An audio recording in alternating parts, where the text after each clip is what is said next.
नमस्ते, good evening. कैसे हैं आप सभी? आई होप आप सभी अच्छे होंगे, अच्छे से पढ़ाई कर रहे होंगे। आज आज की क्लास में हम अब एक नया टॉपिक पढ़ने वाले हैं। आज का हमारा टॉपिक है, ये आज की क्लास हमारी थ्योरी क्लास रहेगी। आज का हमारा टॉपिक है श्वसन तंत्र। श्वसन तंत्र या इसी को हम कहते हैं रेस्पिरेटरी सिस्टम।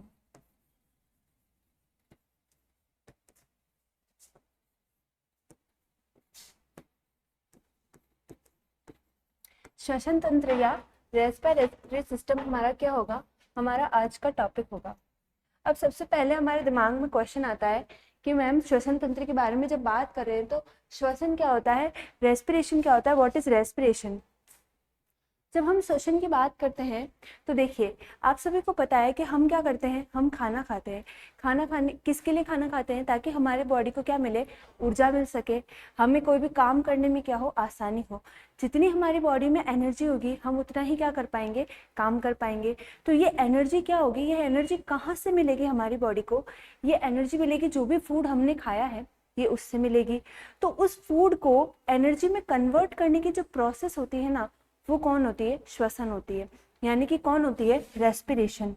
तो अब हम इसके लिए क्या लिखेंगे, हम इसके लिए लिखेंगे भाई खाद्य पदार्थों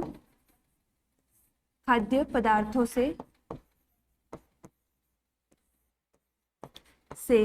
प्राप्त पोषक तत्वों को, खाद्य पदार्थों से प्राप्त पोषक तत्वों को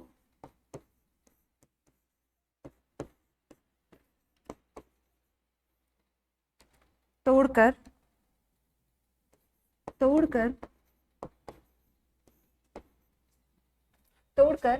ऊर्जा में रूपांतरित करने की,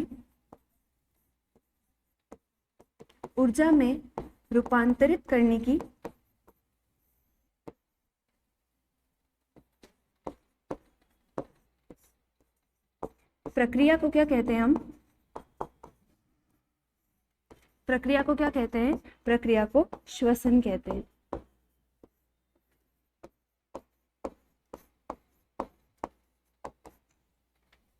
यानी कि खाद्य पदार्थों से जो भी पोषक तत्व हमको प्राप्त होंगे ना, उनको तोड़कर किस में रूपांतरित करना है, एनर्जी में कन्वर्ट करने की जो प्रोसेस होगी उसको, इस प्रक्रिया को हम क्या कहेंगे, इस प्रक्रिया को कहेंगे श्वसन कहेंगे, या इंग्लिश में इसको क्या कहेंगे, रेस्पिरेशन। जो भी फूड पार्टिकल होंगे ना, फूड पार्टिकल से जो भी न्यूट्रिएंट्स मिलेंगे उनको ब्रेक डाउन करके किस में कन्वर्ट करना, एनर्जी में कन्वर्ट करने की प्रोसेस को क्या कहेंगे हम, इसको हम कहेंगे रेस्पिरेशन कहेंगे या श्वसन कहेंगे।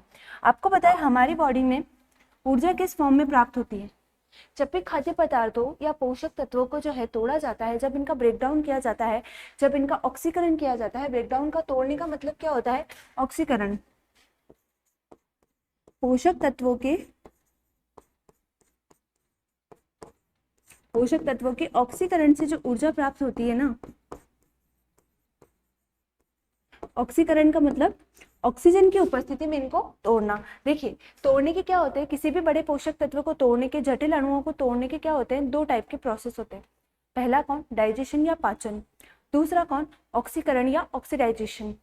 इन दोनों में क्या डिफरेंस होता है? इन दोनों में मैम ये डिफरेंस होता है कि देखिए, जो पाचन होता है ना, उसमें भी क्या होते हैं, बड़े मॉलिक्यूल टूटकर छोटे मॉलिक्यूल में टूटते हैं। जो ऑक्सीकरण होता है उसमें भी क्या होता है, बड़े मॉलिक्यूल को किस में तोड़ा जाता है, छोटे मॉलिक्यूल में, और क्या निकलती है, थोड़ी बहुत एनर्जी निकलती है। तो पाचन में क्या होता है, पाचन किसकी सहायता से होता है, एंजाइम्स की सहायता से होता है। सबसे इंपॉर्टेंट चीज क्या है, इन दोनों में सबसे मेजर डिफरेंस क्या है, दोनों में ही एनर्जी निकलेगी, दोनों में ही क्या होगा, बड़े मॉलिक्यूल को तोड़ा जाएगा, लेकिन पाचन जो होगा, पाचन क्या होगा, एंजाइम्स की हेल्प से होगा। लेकिन वहीं ऑक्सीडेशन किसकी हेल्प से होगा, जाहिर सी बात है, नाम से पता चल रहा है किसकी हेल्प से होगा, ऑक्सीजन की हेल्प से होगा। तो ऑक्सीडेशन यानी कि पोषक तत्वों के ऑक्सीकरण से जो ऊर्जा प्राप्त होती है ना, से जो ऊर्जा प्राप्त होती है वो कौन से फॉर्म में प्राप्त होती है, हमको किस फॉर्म में प्राप्त होती है, एटीपी की फॉर्म में प्राप्त होती है। किस फॉर्म में प्राप्त होती है, एटीपी की फॉर्म में। हमारे शरीर में ऊर्जा किस फॉर्म में रहती है, एटीपी की फॉर्म में रहती है। एटीपी का मतलब क्या होता है, एटीपी का मतलब क्या होता है, एटीपी का मतलब होता है एडेनोसिन ट्राइफॉस्फेट। क्या होता है एटीपी का मतलब, एडेनोसिन ट्राइफॉस्फेट। इस फॉर्म में क्या रहती है, इस फॉर्म में है ना जो एनर्जी होती है वो हमारी बॉडी में क्या रहती है, स्टोर रहती है। ठीक है, ये एटीपी हमको, ये एटीपी हमारे अंदर क्या होती है, ऊर्जा की मुद्रा होती है, ऊर्जा की करेंसी होती है। इसको क्या बोलते हैं हम, एनर्जी करेंसी भी बोला जाता है। इसको क्या बोलते हैं हम, इसको एनर्जी करेंसी बोला जाता है।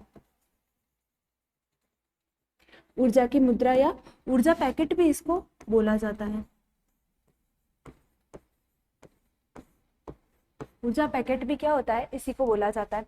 तो ये एटीपी कहाँ से मिलेगी, ये पोषक तत्वों की क्या मिलेगी, ब्रेकडाउन से ऑक्सीकरण से प्राप्त होगी, और उस प्रक्रिया को हम क्या कहेंगे, श्वसन कहेंगे। अब देखिए,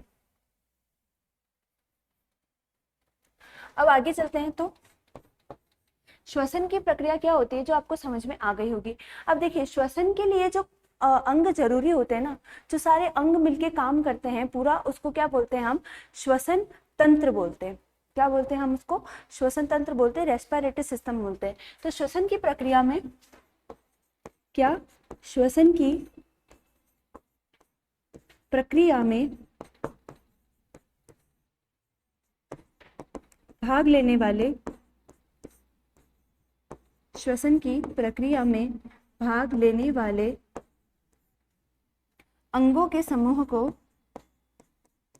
अंगों के समूह को क्या कहा जाता है, को कहा जाता है श्वसन तंत्र। को श्वसन तंत्र या क्या कहा जाता है, रेस्पिरेटरी सिस्टम कहा जाता है।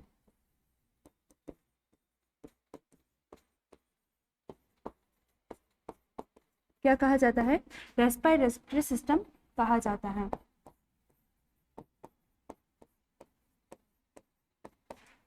यानी कि इस श्वसन तंत्र के अंदर सारे भाग कौन से होंगे, सारे भाग ऐसे होंगे जो हमारे शरीर में क्या करते होंगे, जो हमारे शरीर में श्वसन के लिए क्या करते होंगे, हेल्प करते होंगे। अब आपको पता है भाई, श्वसन के लिए हेल्प करने का मतलब क्या है मैम, श्वसन के लिए हेल्प करने का मतलब है,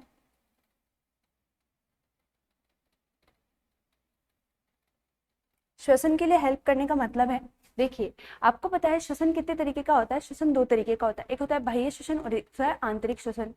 बाह्य श्वसन का मतलब है सिर्फ सांस छोड़ना और सांस अंदर लेना, यानी कि संवातन की प्रक्रिया, जो ब्रीदिंग की प्रोसेस होती है उसको क्या बोलते हैं हम, बाह्य श्वसन बोलते हैं। और आंतरिक श्वसन जो होता है वो कौन होता है, वो कोशिकीय श्वसन होता है, सेल रेस्पिरेशन होता है। सेल रेस्पिरेशन के अंदर ही क्या होता है, एटीपी का फॉर्मेशन होता है। तो सेल रेस्पिरेशन तक गैसों का आदान प्रदान करने का काम कौन करता है, हमारा रेस्पिरेटरी सिस्टम करता है। आप सभी को पता है शरीर में ऑक्सीजन को पहुंचाने का, शरीर में ऑक्सीजन को पहुंचाने तथा जो हानिकारक CO2 गैस हमारी बॉडी में बनती है, तथा CO2 को शरीर से बाहर निकालने का काम,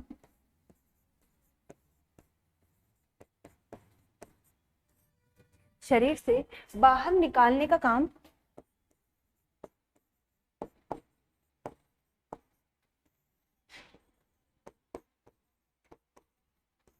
किसका होता है, जाहिर सी बात है किसका होगा, श्वसन तंत्र का होगा, श्वसन तंत्र का होता है। यानी कि ऑक्सीजन को तो इनहेल करने का, शरीर में ऑक्सीजन को पहुंचाने और CO2 को शरीर से बाहर निकालने का काम किसका होगा, श्वसन तंत्र का होगा। श्वसन तंत्र के अंदर क्या होंगे, बहुत सारे ऑर्गन्स होंगे।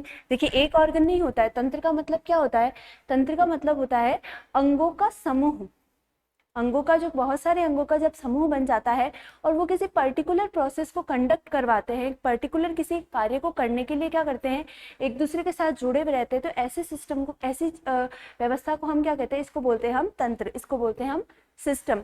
तो इसके अंदर क्या होंगे, बहुत सारे तंत्र होंगे, बहुत सारे अंग होंगे, जाहिर सी बात है। सबसे पहली बात हम क्या पढ़ते हैं भाई, श्वसन तंत्र के अध्ययन को क्या कहते हैं। पहला हम क्या पढ़ते हैं, श्वसन तंत्र के अध्ययन को क्या कहेंगे, श्वसन तंत्र के अध्ययन को क्या कहते हैं, इसके अध्ययन को क्या कहते हैं, इसके अध्ययन को कहते हैं पल्मोलॉजी। क्या कहते हैं, पल्मोलॉजी। श्वसन तंत्र के अध्ययन को क्या कहेंगे हम, इसके अध्ययन को कहेंगे पल्मोलॉजी कहेंगे।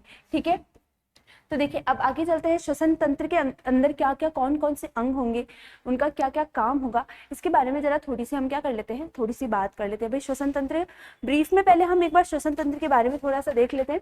भाई श्वसन तंत्र तो जो होता है ना हमारा कुछ इस टाइप का होता है, हमारा क्या होता है, कुछ इस टाइप का होता है हमारा श्वसन तंत्र।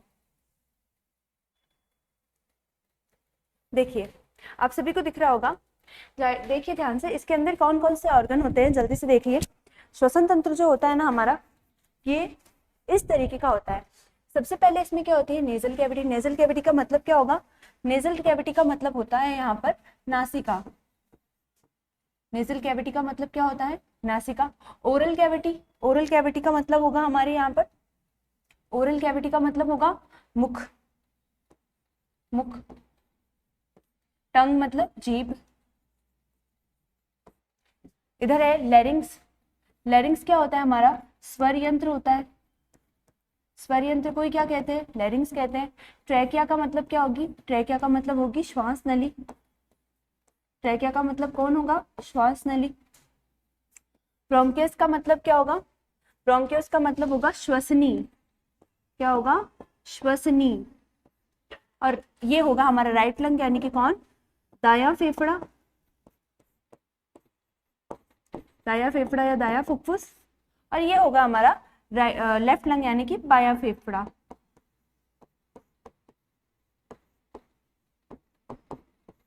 और ये होता है हमारा एपिग्लोटिस। एपिग्लोटिस को एपिग्लोटिस ही कहते हैं। इसका दूसरा हिंदी में अगर नाम पूछा जाए तो क्या होता है, इसका हिंदी में नाम होता है घाटी ढक्कन। घाटी ढक्कन। देखिए ये क्या होता है, ये कुछ इस तरीके का हमारा क्या होता है, श्वसन तंत्र होता है। श्वसन तंत्र को मेनली कितने भागों में बांटा जाता है, श्वसन तंत्र को मेनली 3 भागों में बांटा जाता है। यहाँ पे नीचे की टाइप एक नीचे की तरफ जो है एक संरचना भी होती है इस टाइप की, उसको हम कहते हैं डायफ्राम। ठीक है, श्वसन तंत्र को मेनली कितने भागों में बांटा जाता है, 3 भागों में बांटा जाता है। ये तो सारे इसके क्या है, ये तो सारे इसके अंग है। एक बार आप ध्यान से देख लीजिए भाई इसके अंग कौन कौन से हैं। हमारा कौन है, nasal cavity, oral cavity, tongue, epiglottis, larynx, trachea, bronchus, right lung और लेफ्ट लंग। ठीक है, ये सारे क्या होते हैं हमारे, ये सारे हमारे क्या होते हैं, श्वसन तंत्र के अंग होते हैं। ठीक है, ये सारे हमारे क्या होते हैं, श्वसन तंत्र के अंग होते हैं। देखिए अब जो श्वसन तंत्र होता है ना, इस श्वसन तंत्र को क्या किया जाता है, श्वसन तंत्र को 3 भागों में बांटा जाता है। श्वसन तंत्र जो हमारा होता है ना, ये श्वसन तंत्र कितने भागों से मिलकर बना होता है, श्वसन तंत्र को मेनली 3 भागों में बांटा जाता है। श्वसन तंत्र को 3 भागों में बांटा जाता है।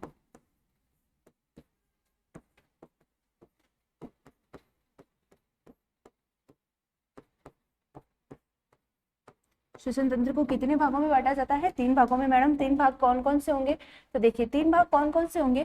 पहला हमारा कौन होगा, पहला हमारा होगा ऊपरी श्वसन तंत्र। ऊपरी श्वसन तंत्र, ऊपरी श्वसन तंत्र का मतलब क्या, अपर, क्या, upper respiratory system, upper respiratory system.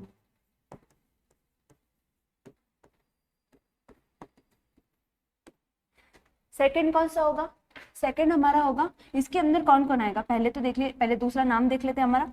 दूसरा नाम कौन होगा, दूसरा नाम होगा निचला श्वसन तंत्र। निचला श्वसन तंत्र। ठीक है, इसका मतलब क्या, लोअर रेस्पिरेटरी सिस्टम।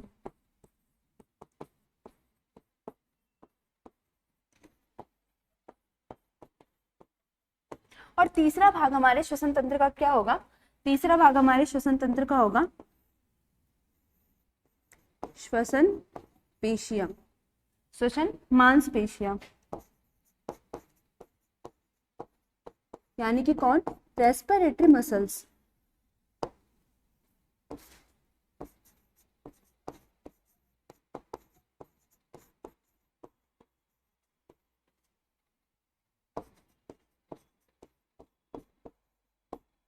रेस्पिरेटरी कौन, मसल्स। अब देखिए 3 भाग होते हैं हमारे श्वसन तंत्र के से भाग होते हैं?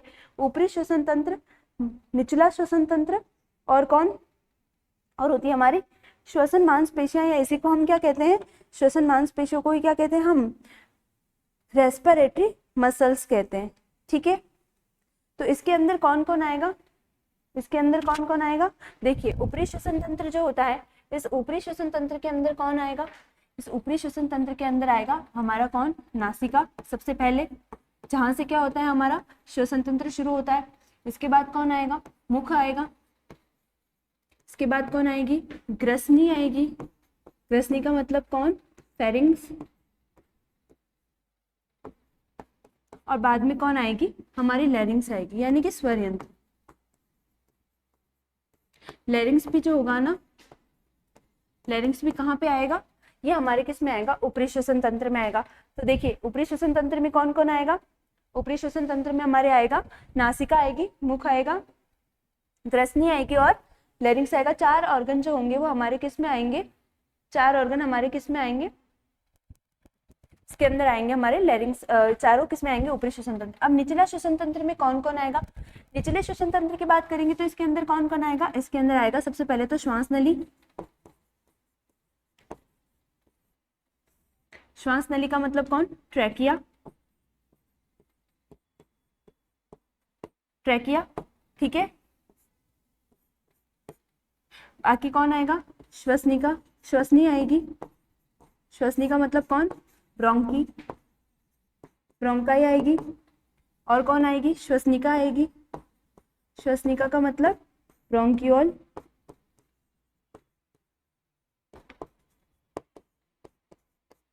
और कौन आएगी हमारी? इसके अंदर आएगी हमारी वायु कुपिका। वायु कुपिका का मतलब कौन? एल्वेलाई।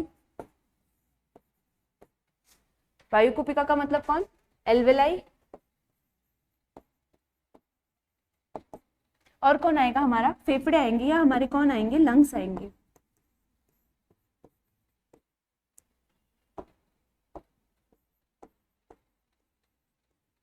ठीक है, आपको पता चल गया निचले श्वसन तंत्र में कौन कौन आएगा।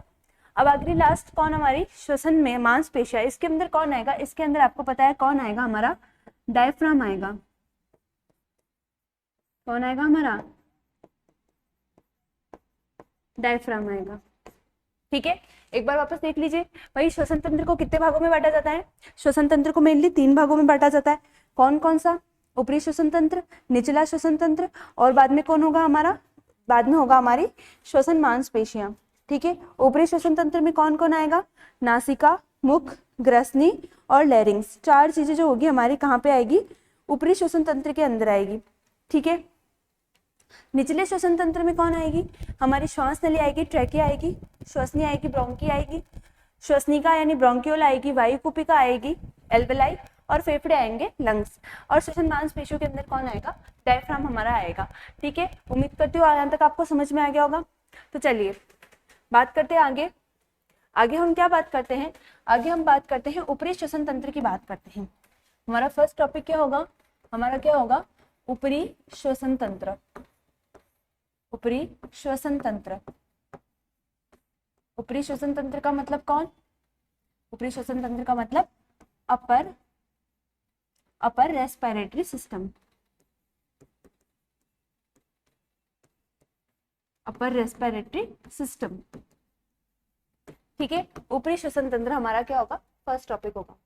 इसके अंदर देखिए, इसके अंदर कौन कौन आ रहा था? अभी अभी हमने देखा था, एक बार फिर से देख लेते हैं। इसके अंदर कौन कौन आता है? 4 ऑर्गन आते हैं इसके अंदर। सबसे पहला कौन आता है? नासिका। नासिका को ही आप क्या कहते हैं? नोज। ठीक है, दूसरा हमारा कौन आता है? मुख। मुख, माउथ। तीसरा हमारा कौन आता है? ग्रसनी, यानी कि कौन? फेरिंग्स। और लास्ट हमारा कौन आता है? हमारी आती है ये लैरिंग्स या स्वर रज्जु, स्वर यंत्र। स्वर यंत्र, या इसी को क्या कहते हो आप? लैरिंग्स कहते हो। ठीक है, ये 4 ऑर्गन जो होते हैं ना, ये 4 अंग जो होते हैं, ये किस में आते हैं? ऊपरी श्वसन तंत्र में, अपर रेस्पिरेटरी सिस्टम के अंदर आते हैं। ठीक है, चलिए पहले ऑर्गन की तरफ बढ़ते हैं। पहला ऑर्गन हमारा कौन है? पहला ऑर्गन हमारा है नासिका। पहला ऑर्गन हमारा कौन है? पहला ऑर्गन है हमारा नासिका, या इसी को क्या कहते हो आप? इसी को कहते हो आप नोज, नासिका या नोज, या इसी को क्या कहते हो आप? नासाद्वार भी कहते हो।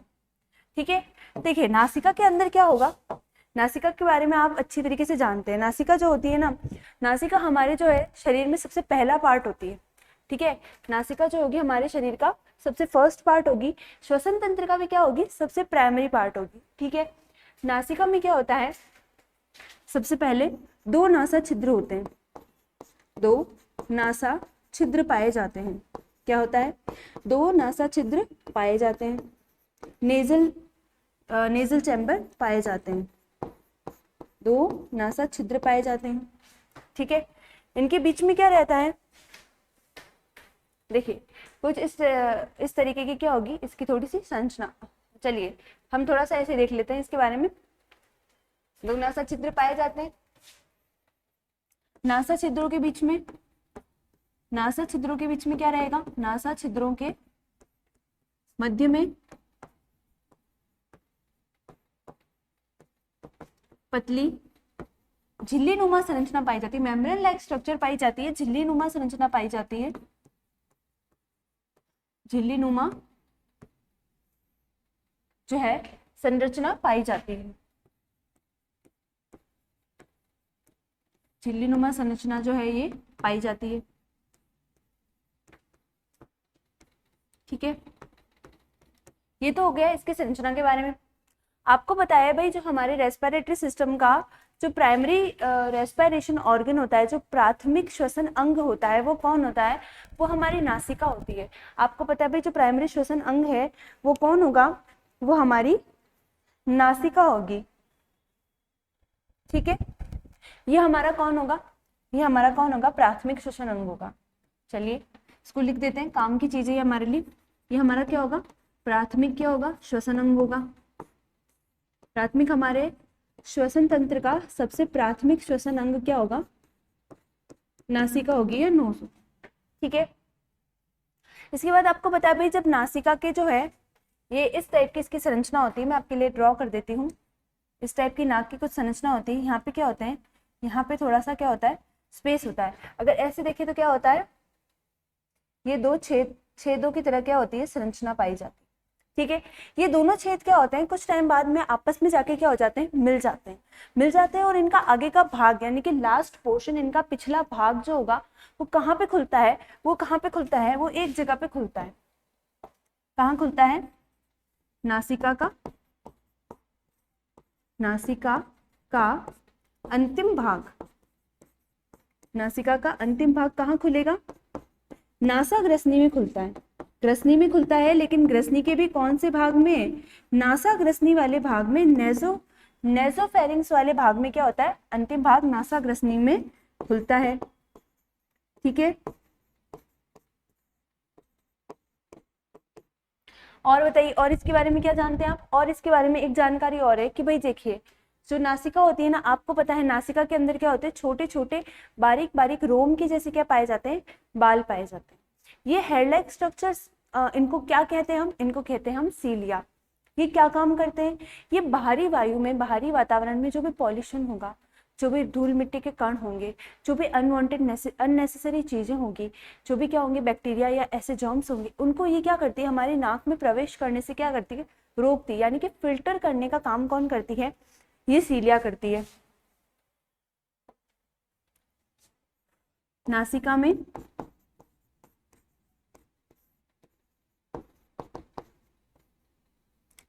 में क्या पाए जाते हैं? बारीक रोम पाए जाते हैं, रोम पाए जाते हैं। इन्हें क्या कहा जाता है? इन बारीक रोम को क्या कहा जाता है? इन्हें पक्षमाप कहा जाता है। पक्षमाप का मतलब क्या? सीलिया। इन्हें क्या कहा जाता है? सीलिया कहा जाता है।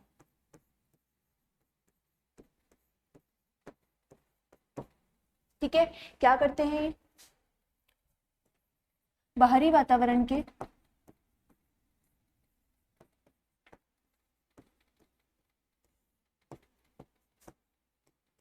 बाहरी वातावरण से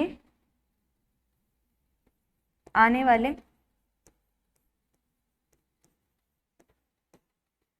सूक्ष्म जीवों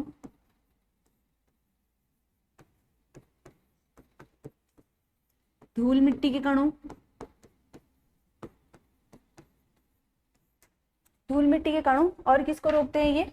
ये प्रदूषण को रोकने का क्या करते हैं? काम करते हैं।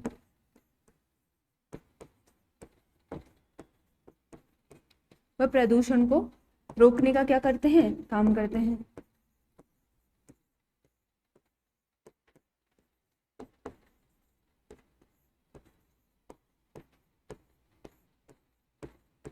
प्रदूषण को क्या करते हैं? ये रोकने का कार्य करते हैं।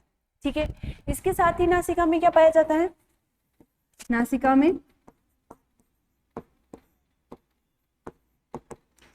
में और क्या पाया जाता है? म्यूकस या श्लेष्मा पाई जाती है। श्लेष्म का या म्यूकस का क्या होता है? स्राव होता है।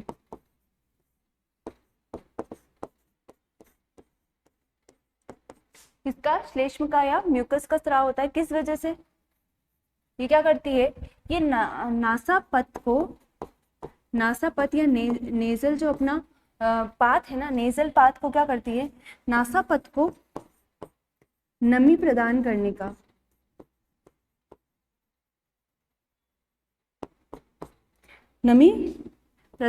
का क्या करती है?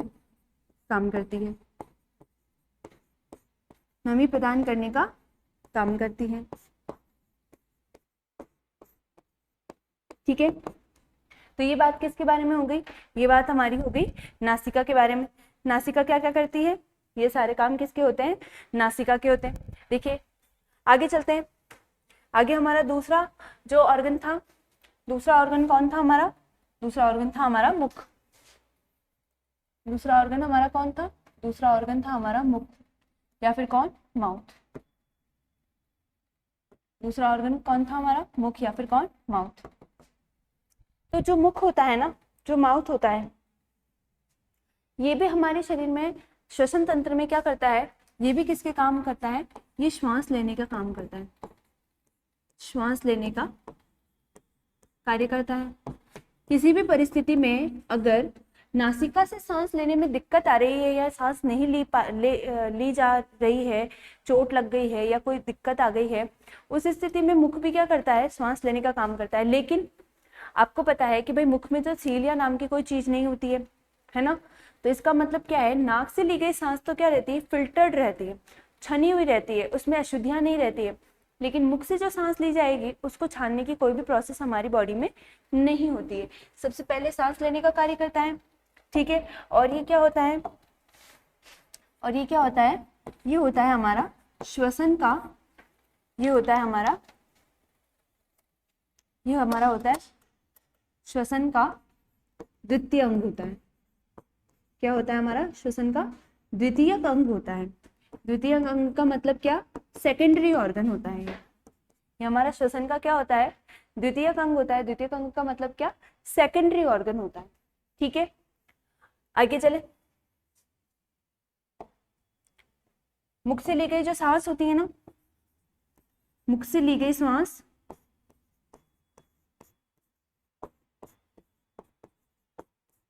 श्वास नासिका की अपेक्षा, नासिका की तुलना में क्या रहती है? अशुद्ध रहती है। नासिका की तुलना में क्या रहती है? ये अशुद्ध रहती है। क्या रहती है? अशुद्ध रहती है। अशुद्ध या कम शुद्ध रहती है? अशुद्ध रहती है। ठीक है, तो ये किसके बारे में थोड़ा सा डिटेल हो गया? ये हमारा डिटेल हो गया है मुख के बारे में। ठीक है, ये किसके बारे में डिटेल हो गई? हमारी मुख के बारे में। चलिए इसके आगे चलते हैं। इसके आगे किसकी बात करेंगे? तीसरा ऑर्गन हमारा कौन सा है? तीसरा अंग कौन सा है हमारा? तीसरा अंग है हमारा कौन? ग्रसनी। ग्रसनी, ग्रसनी का मतलब कौन? फेरिंग्स। ग्रसनी का मतलब कौन? फेरिंग्स। देखिए अब इसके बारे में थोड़ी बात कर लेते हैं भाई। जो फेरिंग्स होती है ये कौन होती है और ये क्या करती है। जो फेरिंग्स होती है ना, जहाँ पे हमारा नासा द्वार और हमारा मुख का द्वार जहाँ पे मिलता है, जिस जगह पे मिलता है वहाँ पे क्या होती है, वहाँ पे किसकी शुरुआत होती है, ग्रसनी की शुरुआत होती है। इसके बारे में थोड़ी सी देख लिए बात कर लेते हैं। ग्रसनी कुछ इस टाइप की होती है। ये जो हमारी नेजल कैविटी होती है, ये जो हमारी नेजल कैविटी होती है, जो हमारी नेजल कैविटी होती है ये, और ओरल कैविटी ये जहाँ पे मिलती है ना, उस जगह पे क्या होता है, उस जगह पे उस भाग को हम क्या कहते हैं, उस भाग को हम कहते हैं ग्रसनी।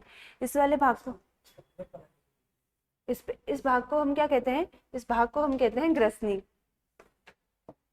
इस भाग को हम क्या कहते हैं, ग्रसनी कहते हैं। इस ग्रसनी के अगेन कितने भाग होते हैं, इस ग्रसनी के 3 भाग होते हैं, नेसोफेरिंग्स, ओरोफेरिंग्स और हाइपोफेरिंग्स। ठीक है। नेसोफेरिंग्स का मतलब क्या, नासाग्रसनी। नेसोफेरिंग्स का मतलब क्या, नासाग्रसनी। ओरोफेरिंग्स का मतलब क्या, मुखग्रसनी। ओरोफेरिंग्स का मतलब क्या, मुखग्रसनी। और जो हमारा लास्ट होता है हाइपोफेरिंग्स, इसका मतलब क्या है, इसका मतलब है नीचे के वाली ग्रसनी, या इसको क्या कहते हैं आप, कंठग्रसनी भी कहते हैं। कंठग्रसनी, और इसको क्या कहते हैं, लाइरोफेरिंग्स भी कहते हैं।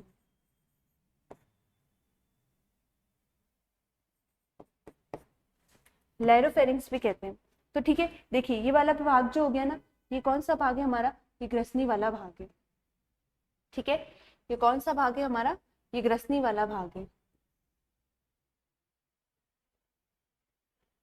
इसमें क्या होता है, इसमें यहाँ पे ऊपर की साइड जहाँ पे नासिका की नेजल कैविटी की जो पात आके मिलता है, उस भाग को हम क्या कहते हैं, नेसोफेरिंग्स, या क्या कहते हैं, नासाग्रसनी कहते हैं। इधर से देखिए भाई, जो नासिका वाला पार्ट जहाँ पे आके मिलता है, उस भाग को क्या कहते हैं, नेसोफेरिंग्स, या क्या कहते हैं, नासाग्रसनी कहते हैं। जहाँ पे मुख वाला, ओरल वाला भाग आके मिलता है, उस भाग को क्या कहते हैं, ओरोफेरिंग्स या मुखग्रसनी कहते हैं। और जहाँ पे लास्ट हमारा लैरिंग्स से भाग जो जुड़ा हुआ होता है, ये देखिए यहाँ पे लैरिंग्स वाला पोर्शन होता है, जो भाग लैरिंग्स से जुड़ा हुआ होता है, उस भाग को हम क्या कहते हैं, लेरोफेरिंग्स, या फिर क्या कहते हैं आप, कंठग्रसनी कहते हैं। तो ग्रसनी के कितने भाग हो गए, फेरिंग्स के कितने भाग हो गए, 3 भाग होते हैं। फेरिंग्स के कितने भाग होते हैं, 3 भाग होते हैं। ठीक है, कहाँ से कहाँ तक फैली होती है ये नासिका से लेके कहाँ तक फैली हुई होती है, लैरिंग्स तक फैली हुई होती है। ठीक है, एक बार इस डायग्राम को आप लोग ध्यान से देख लीजिए। ग्रसनी जो होती है वो 3 टाइप की होती है। जिनको भी इस डायग्राम का स्क्रीनशॉट लेना है, वो जल्दी से इस डायग्राम का स्क्रीनशॉट ले लीजिए, फिर हम आगे बढ़ते हैं।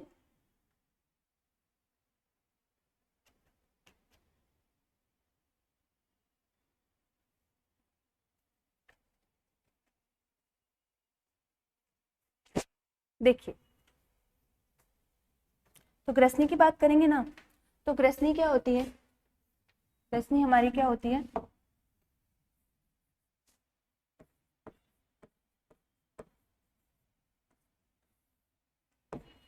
ग्रसनी क्या होती है, लोचदार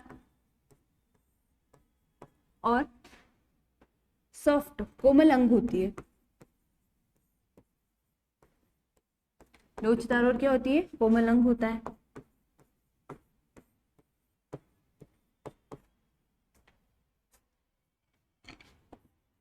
ग्रसनी कितने प्रकार की होती है, ग्रसनी 3 प्रकार की होती है। ग्रसनी कितने प्रकार की होती है, ग्रसनी 3 प्रकार की होती है। कौन कौन से होंगे इसके प्रकार, इसके प्रकार कौन कौन से होंगे, हमारा पहला प्रकार कौन सा होगा, सभी को पता है कौन, नेसोफेरिंग्स,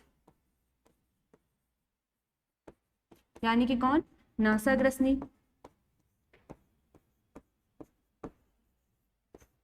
ये नासाग्रसनी क्या होगी, देखिए इसके बारे में थोड़ी सी बात कर लेते हैं। ये नासाग्रसनी क्या होगी, जो पाथ हमारा नेजल पाथ, नासिका से जो पाथ श्वास लेने के बाद जहाँ पे खुलेगा ना, उस जगह की ग्रसनी को क्या कहेंगे, ग्रसनी के उस ऊपर वाले पार्ट को क्या कहेंगे, नासाग्रसनी। यानी कि नासिका से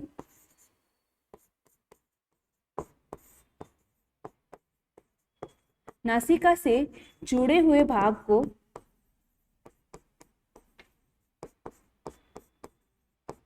क्या कहा जाएगा, नासाग्रसनी कहा जाएगा।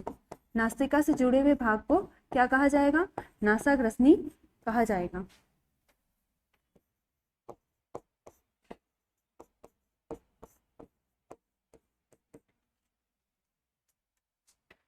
देखिए आगे बात करते हैं, आगे बात करेंगे, किसकी बात कर रहे हैं?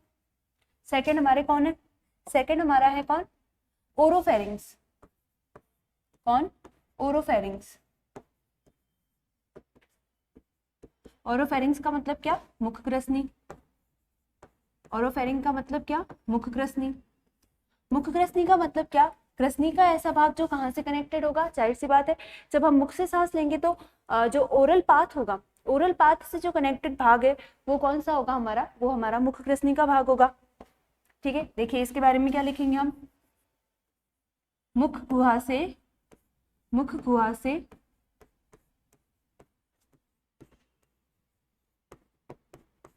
जुड़ा हुआ ग्रसनी का भाग।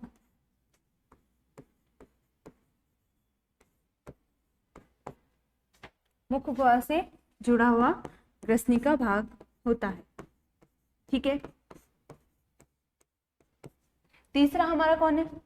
तीसरा भाग हमारा कौन है? तीसरा हमारा भाग है लेरोफेरिंग्स,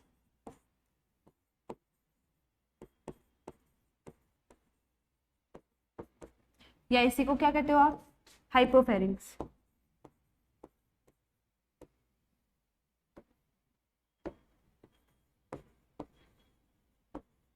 हाइपोफेरिंग्स क्या कहते हैं इसको? कंठ ग्रसनी कहते हैं, कंठ ग्रसनी कहते हैं। जाहिर सी बात है, नाम से ही पता चल रहा है क्या, जो किससे जुड़ी होगी? लैरिंक्स से या कंठ से या स्वर यंत्र से जो ग्रसनी, जिस ग्रसनी का जो भाग जुड़ा हुआ होगा वो हमारा कौन सा होगा? वो हमारा लेरोफेरिंक्स वाला भाग होगा। ठीक है, देखिए कंठ या स्वर यंत्र,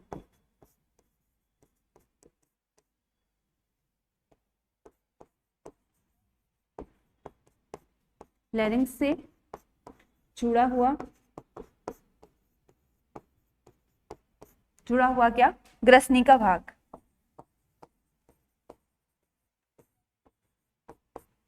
ये कौन होगा? ये हमारा कौन होगा? ये हमारा होगा लेरोफेरिंक्स। ठीक है, आगे चलते हैं और क्या बात करेंगे ग्रसनी के बारे में हम। देखिए ग्रसनी के अंदर आप लोगों ने देखा, क्या देखा हमने? मैम हमने कुछ देखा था, क्या देखा था हमने ग्रसनी के बारे में? भाई देखिए ग्रसनी के अंदर क्या होती है? तीन तो संरचनाएं ये होती है, कौन कौन? नेसोफेरिंक्स, ओरोफेरिंक्स और कौन? और कौन हमारी होती है? हाइपोफेरिंक्स। और इसी के साथ हमने एक चीज और देखी थी, एक चीज और देखी थी हमने, क्या देखी थी यहाँ पे? इपिग्लोटिस नाम की भी क्या होती है? एक संरचना पाई जाती है। इपिग्लोटिस नाम की भी क्या रहती है? एक संरचना पाई जाती है। ये इपिग्लोटिस क्या करता है? ये इपिग्लोटिस, इपिग्लोटिस संरचना यहाँ पे पाई जाती है।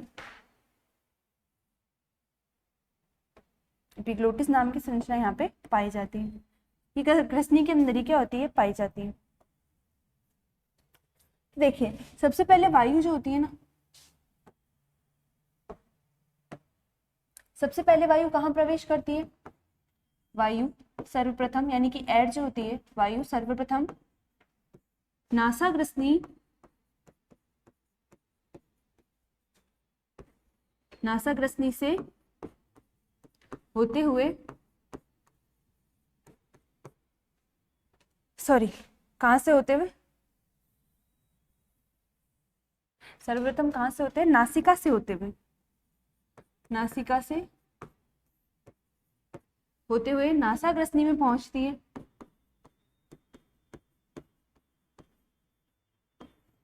नासाग्रसनी में पहुंचती है।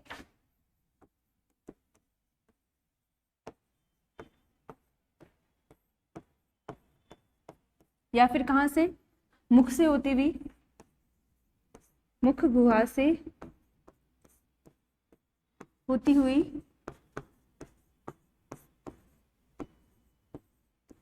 कहां पे पहुंचेगी? मुख ग्रसनी में पहुंचेगी।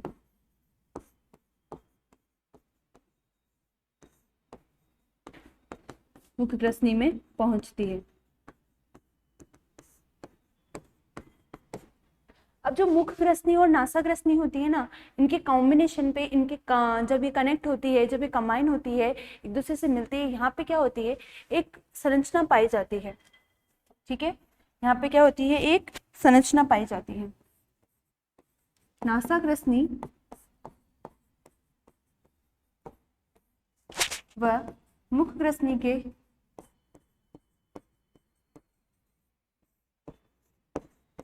कनेक्शन को क्या बोलेंगे?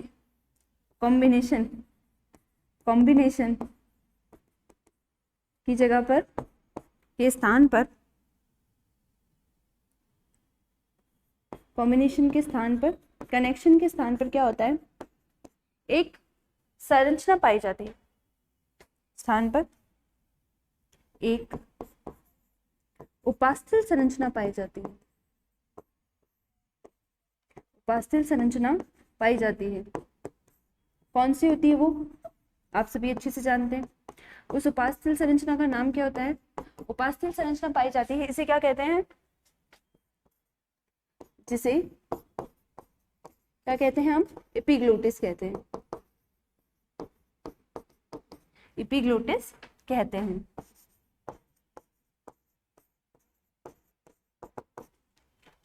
ये एपिग्लोटिस क्या करता है? ये एपिग्लोटिस क्या करता है? एपिग्लोटिस को, ये पहले तो होता कैसा है? एपिग्लोटिस जो होता है,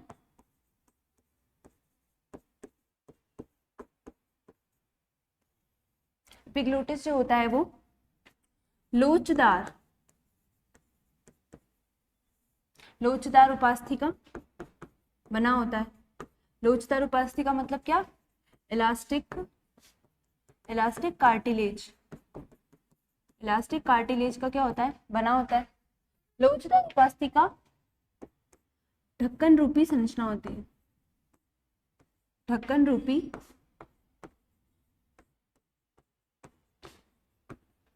संरचना होती है। ठीक है, तो एपिग्लोटिस क्या होता है? इलास्टिक कार्टिलेज का उपास्थि की बनी हुई संरचना होती है। कैसी? ढक्कन की तरह की संरचना होती है। ये ऐसा फ्लैप लाइक स्ट्रक्चर होता है। ये क्या करता है? ये जो विंड पाइप और फूड पाइप होता है ना, जो श्वास नली होती है और जो हमारी भोजन नली होती है ना, इन दोनों के अंदर क्या करता है? फ्लैप की तरह, ढक्कन की तरह यूज आता है।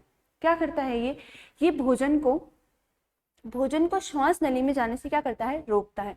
आपको पता है श्वास नली में क्या होता है? वायु का आदान प्रदान होता है, और आहार नली में क्या होता है? भोजन का आदान प्रदान होता है।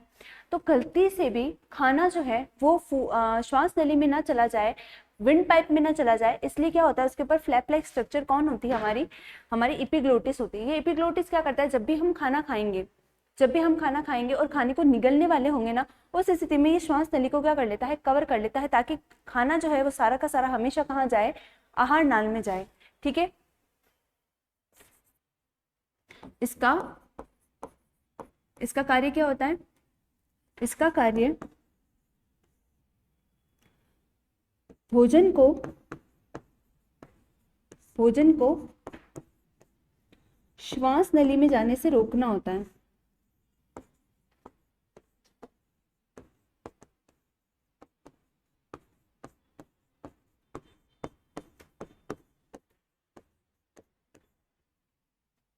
श्वास नली में जाने से क्या होता है?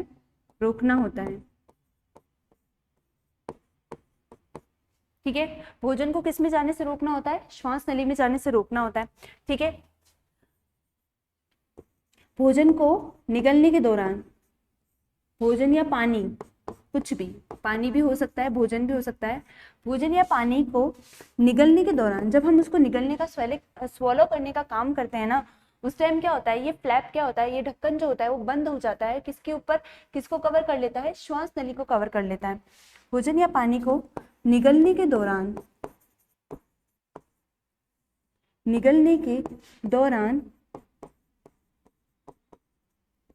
यह श्वास नली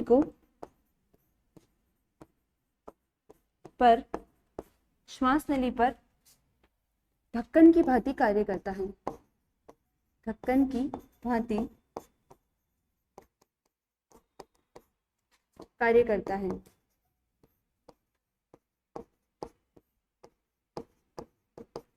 इसीलिए तो कहते हैं खाना खाते समय बोलना नहीं चाहिए, क्योंकि बोलते समय हमारा क्या यूज होता है? विंड पाइप यूज होता है।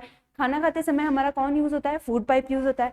तो जब खाना खाते खाते बोलते हैं ना, तो कई बार ऐसा होता है कि जो खाना होता है, जो फूड होता है, वो हमारा कहाँ चला जाता है? वो हमारी श्वास नली या विंड पाइप में चला जाता है। हालांकि हमको तो बहुत प्रैक्टिस है, बचपन से ऐसा ही करते आ रहे हैं, लेकिन फिर भी जो है खाना खाते टाइम बोलना नहीं चाहिए। उससे क्या होता है? उससे इस एपिग्लोटिस का कार्य जो होता है ना, वो बाधित होता है और खाना जो होता है वो कहाँ चला जाता है? श्वास नली में। अगर एक बार फूड पार्टिकल जो है श्वास नली में अटक गया, तो क्या होगा वहाँ पे बहुत हाई प्रेशर होता है, वहाँ पे बहुत हाई प्रेशर होता है और उससे क्या होगा, खांसी आएगी, उस फूड को बाहर निकालने की कोशिश की जाएगी। अगर किसी भी कारणवश वो फूड बाहर नहीं निकल पाता है ना, तो व्यक्ति की सांस रुकने से क्या हो सकती है, डेथ भी हो सकती है। ठीक है, तो इतना आपको समझ में आया कि भाई एपिग्लोटिस का काम क्या होगा।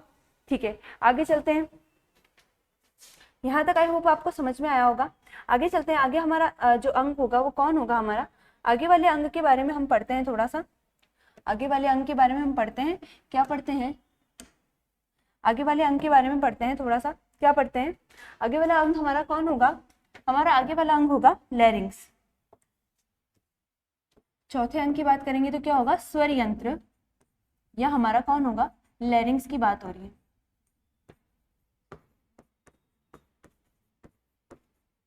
देखिए इतनी देर हमने किसकी बात करी, लैरिंग्स की बात करी, अब हम किसकी बात कर रहे हैं, लैरिंग्स की। नाम से ही पता चल रहा है, क्या पता चल रहा है मैम नाम से, कि भाई ये जो क्या है, ये किसका काम करेगा, ये ध्वनि के उत्पादन का काम करेगा। इसकी संरचना के बारे में बात करें तो थोड़ी सी इसकी संरचना देख लेते हैं, थोड़ी सी हम इसकी संरचना देख लेते हैं। देखिए इस टाइप की कुछ संरचना होती है इसकी, देखिए इस टाइप की क्या होती है, लैरिंग्स की कुछ संरचना होती है। ये ऊपर से इस तरीके की इसकी संरचना होती है। किससे बना होता है, ये कार्टिलेजेस से बना होता है।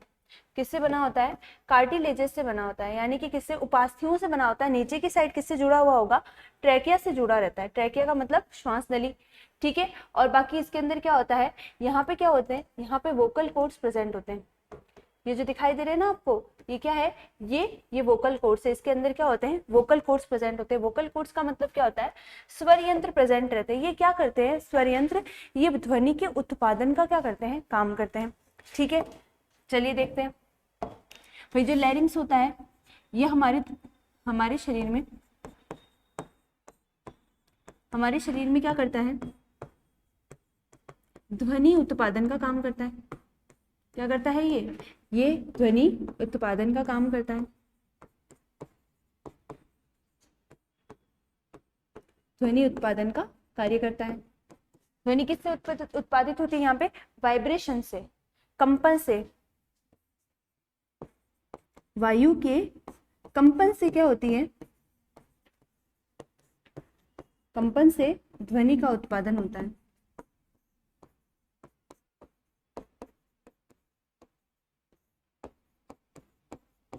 ठीक है, लैरिंग्स की जो संरचना है ना, लैरिंग्स की जो संरचना है, ये 9 उपास्थियों से मिलकर बना होता है। किससे, उपास्थि, यानी कि किससे, कार्टिलेज से, कार्टिलेज के छल्लों से मिलकर बना होता है। यह 9 उपास्थियों से मिलकर बना होता है।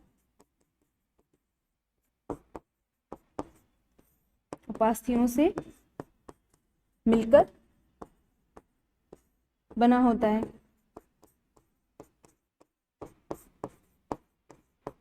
नो किससे मिलकर बना होता है, उपास्थियों से। ठीक है, अब इसके अंदर और क्या होगा, इसके अंदर क्या होते हैं, स्वर रज्जु पाए जाते हैं। इसमें क्या होते हैं, भाई जाहिर सी बात है, लैरिंग्स किसका उत्पादन कर रहा है, ध्वनि का उत्पादन कर रहा है। किससे करेगा, स्वर रज्जु से ही करेगा, स्वर यंत्र से करेगा। इसमें स्वर रज्जु पाए जाते हैं, या इसी को आप क्या कहते हो इंग्लिश में, वोकल कॉर्ड्स पाए जाते हैं।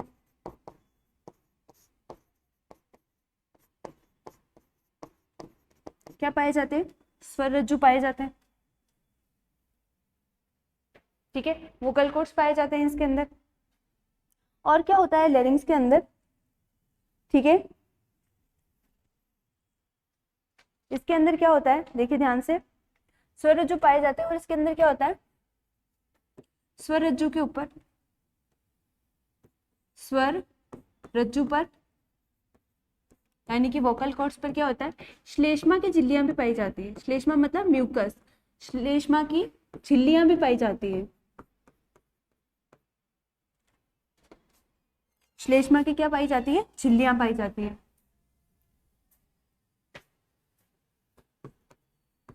श्लेष्मा की क्या पाई जाती है, झिल्लियां पाई जाती है। और क्या पाया जाता है इसके अंदर, और क्या पाया जाता है, तो पुरुषों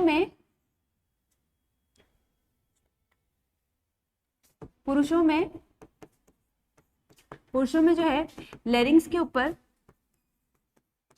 पुरुषों में लैरिंग्स में क्या पाया जाता है, एडम्स एप्पल नाम की क्या संरचना पाई जाती है। पुरुषों में क्या होती है, एडम्स एप्पल नाम की क्या होती है, एक संरचना जो होती है लैरिंक्स के अंदर पाई जाती है। कौन सी संरचना, कौन सी संरचना आपकी,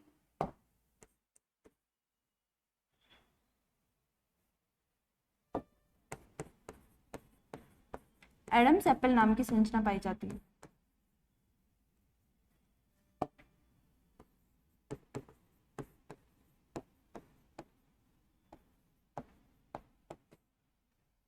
ये एडम्स एप्पल संरचना क्या करती है, इसी की वजह से, इस एडम एप्पल की वजह से ही क्या होता है, इस एडम एप्पल की वजह से ही क्या होता है, पुरुषों की आवाज जो होती है वो भारी होती है।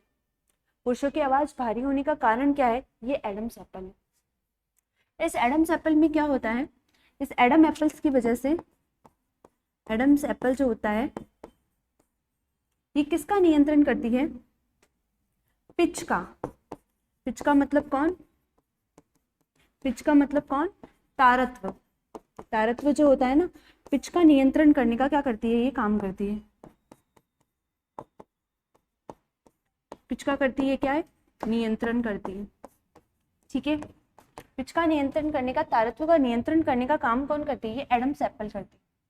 ठीक है, अब आपको पता है भाई, जब जिनकी पिच जो होती है ना, पिच ज्यादा होती है, पिच जो होती है ना, पिच जो होती है वो ज्यादा होती है, तो आवाज कैसी होती है, तो आवाज कैसी होती है, आवाज कैसी होगी, मोटी होगी। पिच जो होगी वो अगर ज्यादा होगी तो आवाज कैसी होगी, मोटी होगी। और अगर पिच कम होगी तो, पिच कम होगी तो आवाज जो होगी वो क्या होगी, तीक्ष्ण होगी।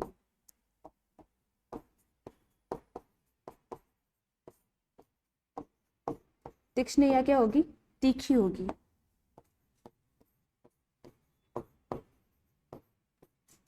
ठीक है, तो ये किसके बारे में बात करता है, ये एडम्स एप्पल जो है वो किसका नियंत्रण करता है, एडम्स एप्पल जो है वो किसका नियंत्रण करता है, मैंने कुछ गलत लिख दिया, मेरे को ऐसा लग रहा है।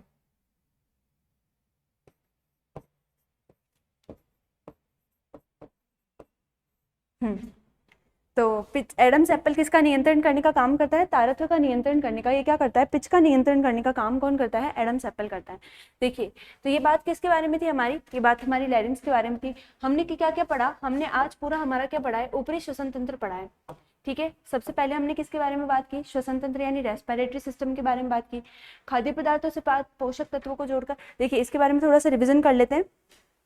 खाद्य पदार्थों से प्राप्त पोषक तत्वों को तोड़कर ऊर्जा में रूपांतरित करने की प्रक्रिया को क्या कहते हैं, श्वसन कहते हैं। ठीक है, आप सभी को पता है पोषक तत्वों के ऑक्सीकरण से प्राप्त ऊर्जा किस फॉर्म में प्राप्त होती है, हमको एटीपी की फॉर्म में प्राप्त होती है। एटीपी का मतलब क्या होता है, एडिनोसिन ट्राइफॉस्फेट। एटीपी का मतलब क्या होता है, एडिनोसिन ट्राइफॉस्फेट, इसका क्या होता है, हमारा मतलब होता है। ऊर्जा जो है वो किस फॉर्म में प्राप्त होती है, एटीपी की फॉर्म में प्राप्त होती है। ठीक है, आगे हमने देखा श्वसन तंत्र के बारे में, आगे हमने किसके बारे में देखा, एटीपी के बारे में देखा। भाई एडिनोसिन ट्राइफॉस्फेट जो होता है वो क्या होता है, वो हमारी एनर्जी करेंसी होती है। ठीक है, ऊर्जा की जो यूनिट होती है वो कौन होती है, हमारी एडिनोसिन ट्राइफॉस्फेट होती है। ठीक है,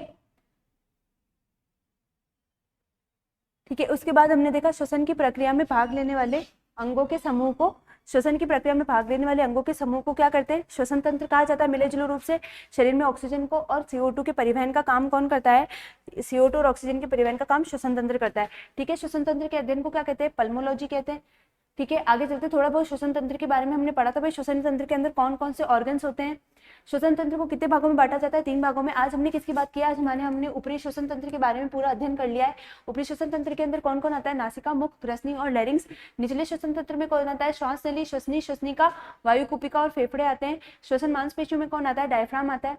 ऊपरी श्वसन तंत्र के अंदर इसकी नासिका के बारे में बात की, नासिका में 2 नासा छिद्र पाए जाते हैं। दोनों नासा छिद्रों के मध्य पतली झिल्लीनुमा संरचना पाई जाती है, इसको प्राथमिक श्वसन अंग कहते हैं। नासिका का अंतिम भाग नासा ग्रसनी में खुलता है और नासिका में बारीक रोम पाए जाते हैं, जिनको क्या कहते हैं, पक्षमाभ या सीलिया कहा जाता है। बाहरी वातावरण से आने वाले सूक्ष्म जीव धूल मिट्टी के कणों और प्रदूषण को रोकने का कार्य करते हैं।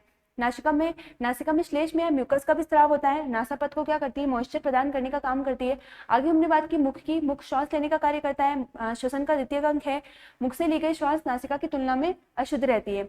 ग्रसनी की बात की, ग्रसनी के कितने प्रकार होते हैं, तीन प्रकार होते हैं, नेसोफेरिंग्स या नासा ग्रसनी, ओरोफेरिंग्स होती है और कौन सी होती है, लेरोफेरिंग्स या हाइपोफेरिंग्स होती है। ठीक है, इसके बाद में बात की हमने कि भाई जो ये सर्वप्रथम वायु नासिका से होते हुए कहाँ जाती है, नासाक रश्मि में, और मुख गुहा से होते हुए कहाँ पहुंचती है, मुख रश्मि में पहुंचती है। मुख रश्मि और नासाक रश्मि के कॉम्बिनेशन पे क्या होता है, उपास्थि संरचना पाई जाती है, जिसको क्या कहते हैं हम, एपिग्लोटिस कहते हैं। एपिग्लोटिस का दूसरा नाम क्या होता है, घाटी ढक्कन होता है। ढक्कन के रूप की संरचना होती है। ये भोजन को क्या करता है, श्वास नली में जाने से रोकता है। ठीक है, आगे बात की हमने लैरिंग्स की। हमारे शरीर में जो ध्वनि का उत्पादन होता है वो कौन करता है, लैरिंग्स करता है। किससे बनता है, ये 9 उपास्थियों से मिलकर बनता है। इसके अंदर क्या पाए जाते हैं, स्वरज्जु या वोकल कॉर्ड्स पाए जाते हैं। ठीक है, ये इसकी कुछ इस तरीके की संरचना होती है। स्वरज्जु जो होती है इस पर श्लेष्मा की झिल्लियां पाई जाती है, और पुरुषों में लैरिंग्स में एडम एप्पल नाम की एक संरचना पाई जाती है, जो क्या करती है, जो पिच का क्या करती है, नियंत्रण करने का काम करती है। तो आज की क्लास में हम इतना ही पढ़ेंगे। आज हमने ऊपरी श्वसन तंत्र को कंप्लीट किया है। अगली क्लास में हम निचले श्वसन तंत्र की बात करेंगे। आई होप आप सभी ने अच्छे से पढ़ाई की होगी, अच्छे से एंजॉय किया होगा। जीकेएस एकेडमी उदयपुर के डिजिटल प्लेटफॉर्म पर जुड़े रहिए। आप सभी को थैंक यू, गुड नाइट।